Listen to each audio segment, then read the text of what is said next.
All right, we're a few minutes after 5, so we'll get started. Thank you, everyone, for joining us on this beautiful Thursday. My name is Kristen. I am the Physician Relations Representative for Rothman Orthopaedics. And I just wanted to say, again, thank you so much for joining us. I know everyone is really busy. It's kind of a crazy time of year, so thank you for taking the time. So we have two people speaking with us tonight. First will be Dr. Jose Canseco, who is one of our spine surgeons here at Rothman Orthopaedics. He is Harvard educated, just really one of the best, and we're so lucky to have him. And we also have his PA, who is Randall Faber. He is a neuro and spine physician's assistant for about 13 years, highly experienced, particularly in post-operative care. So we're going to kind of run through, surgery and then post-surgery and that all the way through. So I will let Dr. Canseco get started because he has lots to share. Oh, one last thing. If you have any questions, you can put them in the Q&A and we will do some questions at the end. Dr. Canseco, if you want to get started. Hey guys, well, welcome. I recognize a few of you that I've seen in the office on the audience. So the reason we are doing this talk today is because we have a lot of patients that come in not knowing about spine disease, and they get told, oh, you need surgery, you're going to get paralyzed. So we're happy to just tell you about what we know and how we can treat your neck pain, and ideally educate you on how you can learn when surgery is an option and when surgery isn't an option. And then I'm going to do part of the presentation on those and on that discussion. And then I want Randy to talk about once you choose surgery, what are the things that you should look for after the surgery and how do you recover from the surgical procedure. So, a lot of you present with neck pain, and there's really let me advance like this. And there's really all related to the anatomy of the neck. The human head weighs anywhere between 15 and 20 pounds. So it's not that heavy, but you can see the diameter of the spine is not that big. So a lot of stress comes down that spinal column and can lead to degeneration over time. This is just a picture of showing you the front, the underside, and the side of the spine. You can see that it has a spinal cord in the middle, and it has nerves that are coming out at each level that can get impinged by if you lose the height of the disc, you're going to get impingement in those nerves. And that's what's going to lead to some pain shooting down your arm. Like people know what sciatica is in the leg. Well, think of it as sciatica of your arm. That's literally what it is. And now you not only can get compression top down, but you can imagine if you get a lot of arthritis, you can get compression front back. And that's when you get your spinal cord compressed. And if that happens, well, then that's when you run into trouble where your brain signals can't really reach the rest of your body. And that's when functional deficits happen. And we'll get into that in a minute. So in the next one, there's really three syndromes. Cervical spondylosis is just a fancy term for arthritis in the neck. And then you can have three types of pain and symptoms. Axial neck pain, which is just pain in the neck, which is related to arthritis in the joints of the neck.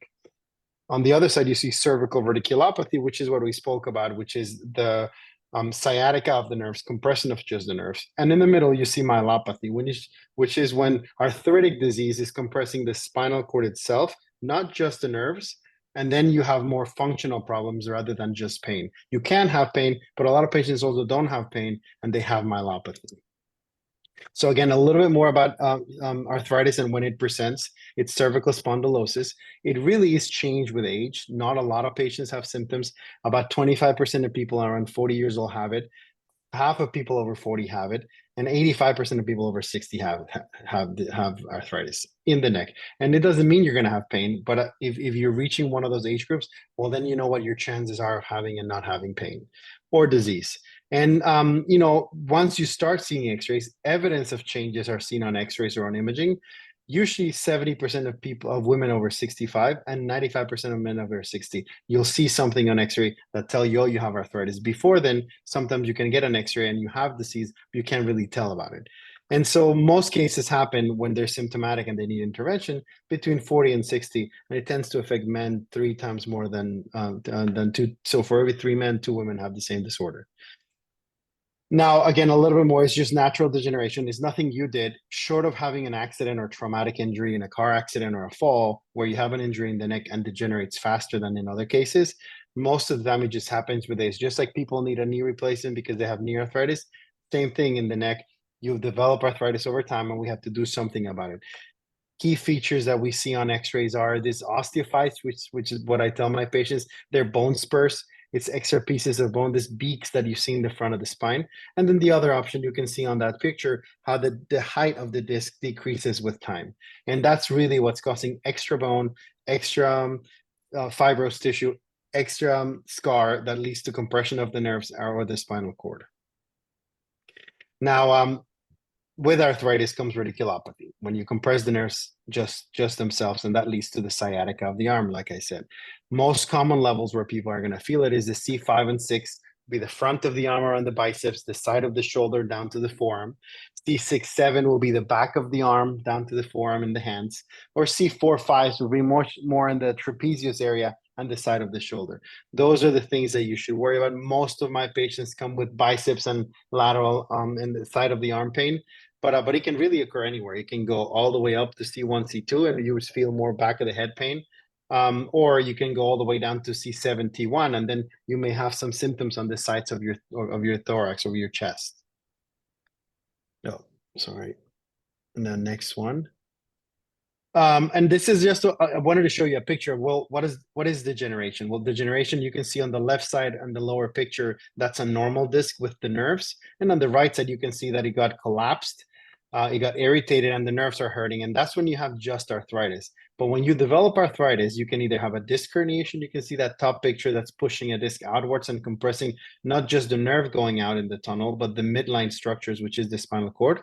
Or you can have on the other big picture, you can see extra bone forming. Those are those osteophytes that in some cases you see them in the front. Well, you can also see them in those tunnels, and you can see how it squishes the nerve front back and causes some of those symptoms. So this is just a diagram that shows you what we're actually thinking about when we're diagnosing this disease. And why does it happen? Again, time, aging, and lifestyle. We are, Randy and I are seeing this more and more in younger people, because you can see how most patients are looking at their phone, keeping the head tilted down. The weight of the head is pushing down. You see increased tension in the neck, and then you have more degeneration. So it's very important to improve your posture if you're using your phone a lot, and that's gonna not necessarily stop it, but perhaps delay degeneration. Now we go to the second one. Once you have arthritic disease, and if you're not only having impingement on your nerves on the side, you will have compression of the spinal cord. And that's what carries the important signals of function going from your brain all the way down to the rest of your body. And when that happens, you start losing some coordination and function. It's mechanical compression of the cord. It can lead to, in very terrible cases, it can lead to some form of paralysis. It's not often, but it can happen if you don't recognize it quickly. And it usually happens without people knowing when it's coming from. Patients come to me saying, "Doc, over the past several months, I've been dropping things. My hands are clumsy. My writing has changed. I'm dropping things all the time, and I generally didn't do that. Or going up and down the stairs, I don't feel safe if I don't hold to the rail. So I feel unsteady on my feet." And then they also feel the arthritic neck. I move my neck and it's cracking all the time and it's painful. The cracking is not a bad thing, but if the cracking and pain in the neck comes with some of those other functional symptoms, well, then it's something that we need to look into. Difficulty buttoning your shirt, shaving for men, makeup for women, using fine or small things at home where you can't coordinate your hands. Those are things that we need to look at. And it usually means when the canal, the diameter, the space in your canal is dropping below normal levels, usually less than 13 millimeters. So it's about a centimeter, slightly more than a centimeter. This is another diagram that I want to show about what it means to have myelopathy. And in this case, you can see that at that level on the MRI on the left side, there's a disc herniation that is pushing on the cord. And you can see how the cord has a nice shape above.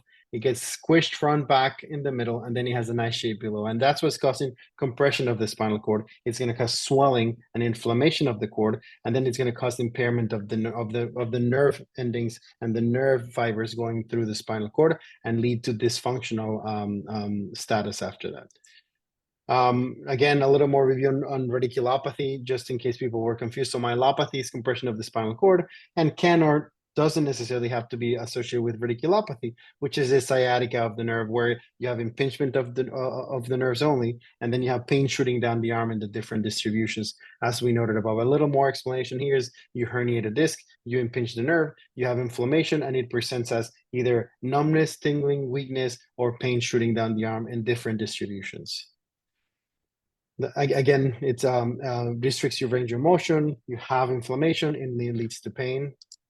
And one particular example that I wanted to talk about is cervical disc herniations. And this is important because a lot of patients lately are coming to us saying, hey, I have a disc herniation. Somebody told me that I can get a disc replacement instead of a fusion. And we're going to get to that in a minute. So when you have a disc herniation, it's when soft tissue pushes through the spinal, through the disc and impinges either the midline of the cord or the nerve. There's cases that are increasing as people become more active and postures are deteriorating. And risk factors that associate to it is being a male, cigarette smoking, heavy lifting, people that tend to put weights in their neck and push upwards, like CrossFitters tend to have this a lot, or diving from a board. That's a traumatic injury of the neck, and it also depends on what type of occupation you have. A lot of people that are looking downwards, like jewelers or divers, or people that have vibrating equipment, that can lead to increased chances of having this. The older you are, the higher chances of having this. Cervical disc herniations can impinge on these roots coming out, and the root is being impinged, then you're going to feel symptoms in your arm. And this is an example of, well, if you have a C4-5 disc herniation, your C5 nerve is going to be impinged, and then you're going to feel pain around that area of the arm, or below you can see C6. And it's examples of how we diagnose this. And what happens when you have a disc herniation? Well, it depends on the degree of herniation and degree of dysfunction. We can either treat it conservatively or with surgery. And more people are seeking surgery because it's faster recovery. It doesn't necessarily mean that you're going to get better more than without surgery, but it's just in some patients waiting the long periods of time that it takes for that disc to resorb, it may take a little longer, so they don't want to wait that long. This is a perfect example of a disc herniation right here. You see on the side view, you can see how there's white above, white below, and a disc herniation in the middle picture. And if you see a cross section, if we slice this like a loaf of bread looking top down, you can see that on the right side, on the left side of your screen, so on the right side of that picture, you see a little bulge pushing on the spinal cord, so it doesn't look even. And that's an example. Sorry about that. That's an example of a disc herniation. So how do we evaluate? So we always take a comprehensive approach. When patients come to us, we treat them as we've never seen them before, unless they come referred from one of our partners that have already made a diagnosis. And we always start with X-rays. Before you even see the doctor, we get the X-rays because we analyze them before we see you in the room. And then we know what degree of arthritis you have or what degree of pathology. You can see that in these X-rays, we have a front view and a lateral view. In this case, you can see the fifth and the sixth discs have decreased disc height, and they have those osteophytes, those bones burst in the front. Can you hear me still? Yeah. We also get flexion extension X-rays. Why? Because we want to know if there's a slip in your disc, and then you move forward or backward depending on what what the pathology you have. And then we also, once we make it a diagnosis, a lot of the times we already have patients coming with an MRI. Not often, and then we have to get that from you and then have you come back, or we do it virtually. And in this case, you can see that this patient has arthritis and compression of the spinal cord. You can see that above, close to the brain, there's a lot of white, which means that there's space around the spinal cord. And then below that, you can see that there's space around the cord. But in the middle, there's tightness. There's not a lot of space. And in this patient, in this case, there's some signal changes within the spinal cord itself. You see that big band of gray tissue going down from the brain. That's your spinal cord. And when you get it compressed, it starts getting a little bit white. And that means that you have some inflammatory process going on. Again, this is another picture of what myelomalacia means. That's compression of the cord. You see how the whiteness in between, inside in this, the first red arrow shows whiteness in the spinal cord. That tells you that there's some damage happening. And that's what we want to prevent. When you come with myelopathy, we want to stop that process so you don't get worse. How do we recognize this? As I said, when we evaluate you, we do a thorough examination. We get a history of your symptoms, any traumatic events, any issues with coordination, issues with balance, any distribution of your pain, whether or not you have numbness and tingling, where you're having issues with your bowel or your bladder, or if you have electrical sensations shooting down your spine. Many times when we have a patient with myelopathy, patients don't have any pain, but they have dysfunction, and they just attribute it to aging. A lot of the times it can be aging, but many times it can be cervical disease. And if we recognize it soon, we can prevent you from getting worse. Again, we do a physical exam, and if those of you have seen me in the office, we do a thorough sensory and motor examination. We test to strengthen your upper extremities, your lower extremities, and the sensation, the reflexes, and we do other maneuvers that I'll show you later. This is the Hoffman maneuver. Many of you have seen me. Well, what we want to do is we want to see if your finger moves while we're flicking the middle finger, that means that there's so much tension in your spinal cord that you actually have a reflex that's causing tension. And that's another sign that suggests to us that there's compression in the cord. It not necessarily means you have it, but it's another reason why we want to explore it better with either an MRI or advanced imaging. And what do we do for this? Well, once we tried physical therapy and you didn't get better, we can send you to one of our partners to get an epidural steroid injection. And if that helps, I would say that a majority of our patients get better with therapy and injections. Sometimes you can take anti-inflammatory medications. We try to avoid other pain medications because those just mask the pain rather than treat inflammation. But once we failed conservative management, then we discuss surgery. And then the gold standard to this date is still an anterior cervical discectomy and fusion. We go through the front, we move your tissues around safely, we find a spine, we remove as much arthritis as we can, we take away the disc, we make sure your spinal cord and your nerves are decompressed, and then we put a cage and a plate to fuse that segment to make it stable and remove the arthritis and the compression. Now you do lose very minimal range of motion, but that's in exchange to decompressing your spinal cord. A lot of patients already have decreased range of motion for arthritis. Once you're very arthritic, you're already losing range of motion. So the majority of patients are not even going to notice a difference, but it is one of the things to think about. And once we replace that, there's no going back. Once you fuse the spine, it's one of those things that there's no way to unfuse the spine. There's some experimental procedure where they're removing the fusion for a replacement disc, but those are not tried and true just yet. Another example is what I'm talking about is patients want disc replacements. And that basically means the very same approach. You reach the neck, and instead of fusing it with a cage and a plate, you place a metal and plastic implant that gives you that range of motion. Some studies suggest that that prevents degeneration of other levels over time, but other studies suggest that there's no difference. And so it's one of those studies that was one of those treatments that we only have maybe 15, 20 years of data. So we don't have long-term data yet, whereas for cervical fusions, we have over 50 years of data. So it's one of those things that as time goes by and the science behind it shows that they're lasting longer, well, then more and more people are going to get them. But the patients that I have treated like this have done very well, and it's been a very successful procedure. And lastly, when we can go from the front for one reason or another, it could be severe disease, severe deformity, or you've had surgery in the past and there's significant scarring. Well, then we go from the back and we decompress the spinal cord and we fuse with rods and screws. And that generally is done in patients that have a traumatic injury, but it could be an option if you have too many levels of compression or you have previous surgery in the front and precludes us from going from the front again. And that's it, that's the part that I wanted to talk about. Those are the things that we do to diagnose disease when you're reaching a point where there's functional deficits, unrelenting pain, and physical therapy, injections, and anti-inflammatories haven't helped. Well, then we can explore surgical options. Now, like I said, the majority of patients don't need surgery. And we can definitely treat you without surgery if your disease is amenable to it. But I also want you to know that there are procedures that can be very safely performed that relieve your pain. And if you see Randy or myself, we can help you reach that decision or that diagnosis and treat you based on what your wishes are and what your disease pattern dictates.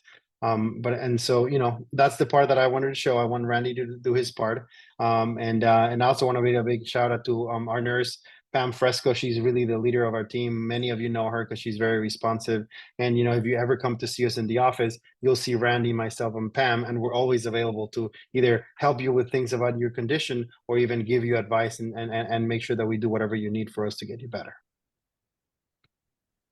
Thank you, Jose. Let me stop sharing. Share my screen here. I have a couple extra photos of some of the things that we just talked about that I wanted to share. So what Dr. Canseco was referring to, my name is Randy. I'm one of our spine surgery PAs, and I help in our surgeries, and definitely like Pam, an integral part of our practice when it comes to surgery. And I just wanted to show you extra pictures of some of what Dr. Canseco was talking about, cervical disc arthroplasty, and then also another picture of a posterior cervical fusion. This is an example of our screws here, and then here's the spinal cord that's nicely decompressed from the back, and this is sort of what x-rays look like. What Dr. Canseco was saying, good options for multi-level cervical stenosis with patients with myelopathy. We didn't talk about cervical laminoplasty. We've had a couple of patients that have had it. Also a good option if you've younger patients who have preserved alignment of their neck without neck pain. Another option that Dr. Canseco has done for a couple of patients and have had really good outcomes. So it's something to consider as another like surgical arm that we can offer patients. So we sort of have all the tools in the tool bag that we can offer patients based on their disease process.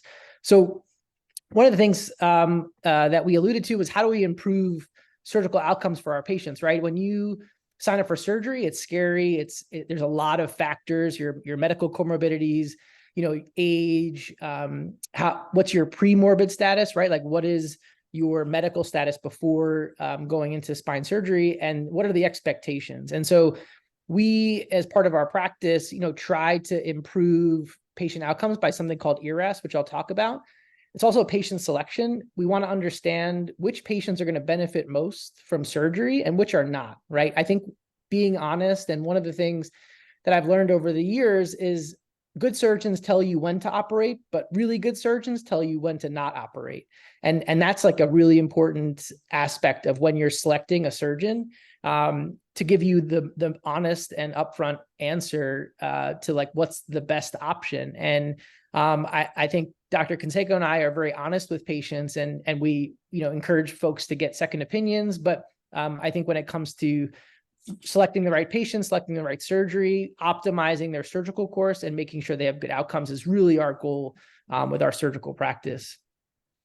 So what is ERAS? It's sort of, you may have heard it in the news or heard if somebody has had cardiac surgery before, or perhaps bariatric weight loss surgery. This is sort of a buzzword that you may have heard, and it's called enhanced recovery after surgery. And it's something that we practice sort of autonomously at this point, but it is encompassing all of the preoperative, perioperative, or during surgery, and then postoperative care that we could potentially optimize to ensure that patients do not have adverse outcomes, or at least that try to minimize their risk of an adverse outcome, right? So we're using evidence-based protocols to try and standardize the way that we deliver care and standardize the way that we control the things that we can control that are in our power to control, whether it's pain control, whether it's how long you're in the hospital for, the length of stay, that type of thing, drain management. All of it is encompassed in the type of role that we play and how we incorporate this in our everyday practice.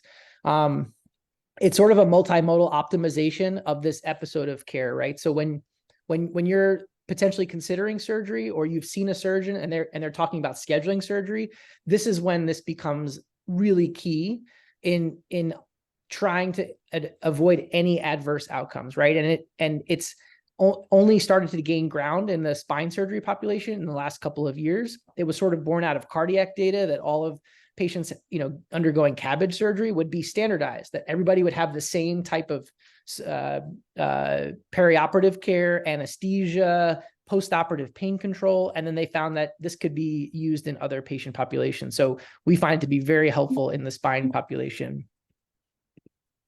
So what are the components? We talk about education and counseling. This is all pre-surgery, right? We want to understand, well, frankly, we want our patients and you guys to understand everything that's happening, why you're having surgery. Dr. Canseco explaining, this is because you have arthritis and it's causing pain down your arm, or that pinched nerve, right? Patients, we want people to be comfortable and understand what their diagnosis is, and then understand what surgery is going to be, offered to them. Education is key. That's how we, empower patients to have better outcomes, to be educated in their role. So we really stress the education piece. Pre-admission testing is really getting all of the labs that we need. It's meeting and discussing with your physicians, your doctors, your cardiologist, your pulmonologist, your endocrinologist, all of the physicians that are involved in your care. And we want them to also provide some input and say, hey, Mrs. Smith's diabetes is under control and she's very compliant, or no, like Mrs. Smith's diabetes is not under control and we needed a couple more weeks to optimize. And I think that that's really important to take that time. Smoking cessation is also important. So, minimizing failure of fusions, is something that we kind of stress in terms of smoking cessation. So all patients that are undergoing spine surgery, we really sort of hamper that as much as, patients love that we talk about, are you still smoking? We try and attack this in the pre-surgical phase. So we don't have to worry about, decreased wound healing or failure to bone fusion in the post-operative period. And I'm not going to go into like lots of detail with all of these, but if you can imagine, in the intraoperative period, we want to make sure we're controlling all the things there, giving pain medications before surgery, making smaller incisions, focus on minimally invasive surgery. And then in the postoperative period, we're getting you up out of bed, we're mobilizing, we're thinking about your bowel regimen. We're not just using one pain medication to treat your pain. We're using 4 or 5 different pain medications that are non-narcotic because we want to reduce opioids, as they've only been shown to be effective in the acute phase and not so much in the chronic long-term phase of pain control. And then how do we track our outcomes? How do we standardize the way that we deliver care? How do we get better? I don't think anybody is perfect here. If they tell you that they're perfect, they're definitely not. So there's always an opportunity to make things better. And we take talking to colleagues, going to conferences, doing research, trying to figure out, are we delivering the best care, and constantly reinventing ourselves. I think that is what you're looking for in a surgical specialty. This is just a visual diagram of you starting here, maybe your first office visit with us, all the way to post-op day X, which is post-op day 10 perhaps, or 20 and 30 and so on, right? All of these things, it's sort of a paradigm that we follow, and it's something that's almost second nature, but sometimes patients don't realize all of these parts are integral to you getting better, to you recovering faster, to you having less surgical site infections or less postoperative nausea and vomiting, right? These are all things that we group together and call ERAS. So one of the things I wanted to highlight is the transition to outpatient, right? So the handoff when you're in the hospital and after surgery, it's a little bit scary to go home after you've been in the hospital for a couple of days. And so how do we do that warm handoff and transition you to back home and ensuring that you're going to get good postoperative care? Well, it's really, again, education. We're going to be giving education while you're in the hospital, upon discharge, and really the care after surgery, right? So there should be no burning questions that happen, because we're going to be reinforcing those instructions along the way. And, wanted to give a shout out that, our care coordination couldn't be done with just, Jose and I have to shout out Pam, our wonderful nurse. I call her our surgical care coordinator. She's our nurse extraordinaire, but she does more than we can even acknowledge. And she is integral to this process, right? We wouldn't be able to do enhanced recovery if it wasn't for our surgical episode care coordinator. And Pam does that, navigating their entire episode with families, patients, understanding that there's a lot more than just pain that they have to manage. And I think recognizing that and having a point person to coordinate that care is absolutely key. And we're very lucky that we have that. And she is integral to the preoperative, perioperative, and postoperative care that we provide.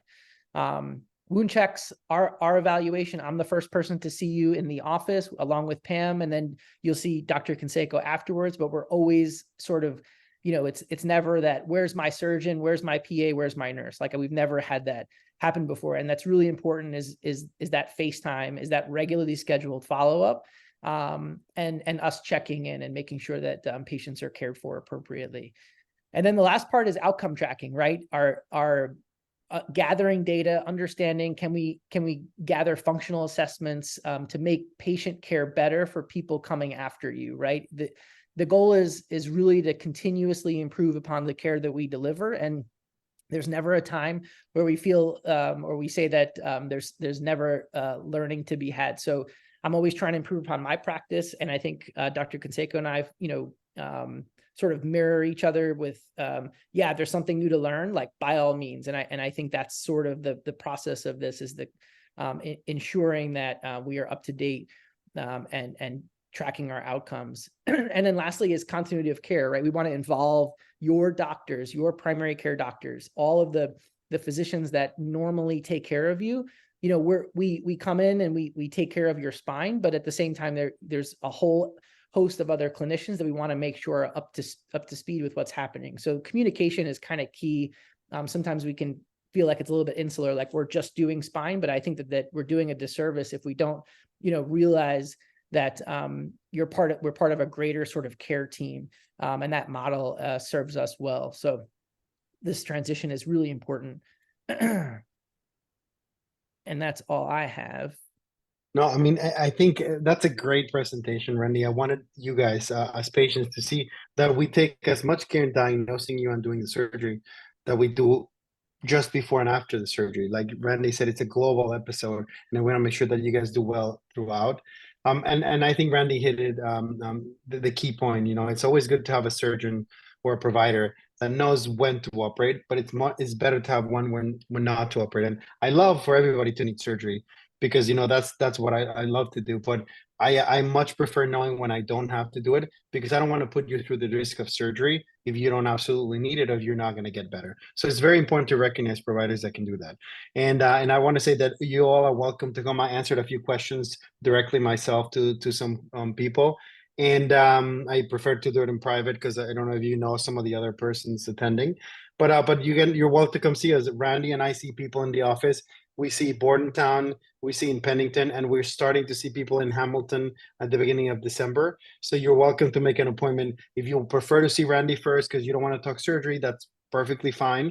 You can see Randy. I'm in the office at the same time. So if he sees that you actually need surgery, we'll immediately switch you to my schedule, because then we can talk surgery if that's what you need. But if you want to start like, well, I don't want to see the surgeon because I don't want to talk about surgery, you can see Randy. Randy can send you get the imaging and the therapy you need. And if you come back and you're not getting better, well, then we switch you to myself. But most of the time, I don't see all of Randy's patients because they get better without surgery. And that's actually a successful treatment, because we don't want to be, like I tell my patients, stabbing people in the neck all the time, because not everybody gets better. Great. There one more question did pop up in the chat, and I think this one's pretty general that you can answer to the group. Is breaststroke swimming bad for neck pain? Well, I mean, it depends. It's actually a good question, because patients get worried that moving their neck up and down is going to hurt. I mean, I think that you should limit your activities based on pain. Short of diving directly into the pool and hurting your neck, it's not unsafe. If you're already in the water and you're swimming, I would say limit it based on pain. You can move up and down, you can move sideways. If it's hurting a lot, I recommend you don't do it. But if it's not painful, I want you to get your cardio in. I want you to get your heart healthy, and I want you to get your calories, burning your calories, because the more exercise you get, the better the better you're going to feel, and the healthier you're going to be. So I don't think you should limit it. It's not going to be a traumatic, short of you swimming super fast. But I think if you limit your activity based on pain, you should be safe, and you're not going to do any harm. You're actually going to do very good to your body. Great advice. Oh. I wanted to try to do this quick, because I know a lot of people want to go, for dinner. There's one more question, I think. You know what, we can answer that in more private. Okay. Well, guys, I think you have our number. You can reach us. If you want to reach us directly instead of calling the general Rothman number, our phone number is 609-920-9220. You can call our line, you can make an appointment, and we can fit you in at any time. We have appointments anytime during the week or the month, on Monday, Tuesday, Wednesday, Thursday. So we can see you any time of the week except Fridays. On Fridays, I'm in Philadelphia, in the city, taking care of patients and some research. But Monday through Thursday, we're in the Bordentown, Trenton, Pennington area, and we're happy to see you at any time. We have plenty of space to see you. Awesome. And my contact information is in the chat. It's also, everyone got an email with my information. This was recorded and will be sent out. I think it's like in 6 days, it automatically will, you'll be sent a YouTube link so you can refer back to any of the information that was offered here in the presentation. All right, I guess that's it. Thank you, Randy, and thank you, Dr. Canseco. I really, really appreciate it, and I'm sure everybody that attended got something great out of it. Thank you, everybody, and we hope to see you soon. If you need to, surgery is a big deal, and make your own decision. But we're happy to help you reach that if that's what you need. Thank you, guys. Wonderful. Appreciate your Thanks, time. Randy. Have a good night. Bye. Bye-bye.